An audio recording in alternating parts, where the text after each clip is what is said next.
नमस्कार बंधु, मैं कमलेश पांडे। आज कुछ हम लोग बचपन की बातें शेयर आपके बीच करना चाहते हैं। बचपना गांव का हम लोगों का बड़ा ही सुंदर रहा है, बिना भेदभाव का, बिना वैमनस्यता का और बिना टकराव का। हम लोग पूरे गांव में एक साथ खेला करते थे, अपने पड़ोसी के साथ, अपने गाँव वालों के साथ। कभी गन्ने खेत में जाकर ऊँख चीना, कभी पेड़ पर चढ़कर आती पाती खेलना, कभी कबड्डी खेलना। होली उत्सव आते ही हम लोग हाथ में पिचकारी और रंग गुलाल लेकर एक उत्साह सा था।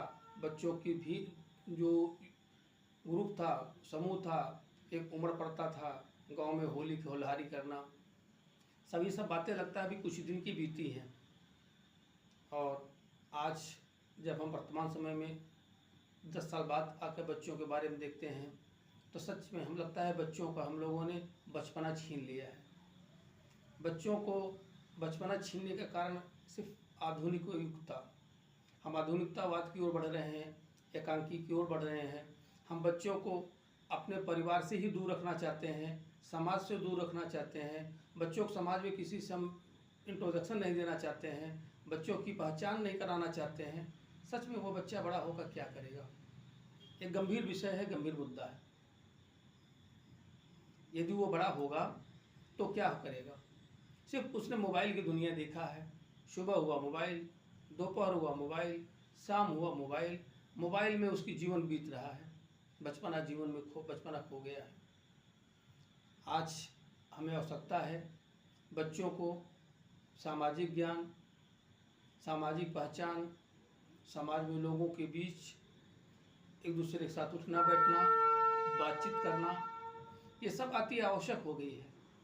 यदि हम ऐसा नहीं कर रहे हैं, आने वाले समय में बच्चे स्वार्थी, मतलबी, एकांकी हो जाएंगे। वो एक दूसरे को पहचानेंगे नहीं। और शायद ये दौर चल भी रहा है कि पड़ोस का बच्चा पड़ोसी को नहीं पहचानता, अपने सगे चाचा को नहीं पहचानता, अपने काका दादी को नहीं पहचानता। बच्चा बाहर है, माँ बाप के साथ बॉम्बे में रहा, यहाँ आया तो किसी को पहचानता नहीं। पहचान देनी पड़ेगी, पहचान करानी पड़ेगी। यदि हमें जीवन में बच्चों को उभयमुखी, एक सामाजिक प्राणी, एक आत्मनिर्भर व्यक्तित्व का निर्माण कराने के लिए हमें बच्चों को सामाजिक इंट्रोडक्शन देना पड़ेगा, सामाजिक ज्ञान देना पड़ेगा, समाज की गतिविधियों से उसे अवगत कराना पड़ेगा, जीवन में उसके सुख दुख से अवगत कराना पड़ेगा। शायद जीवन की ही सत्यता है, इसे एक्सेप्ट स्वीकार करना पड़ेगा। जय हिंद, जय भारत। आपका मित्र कमलेश पांडे।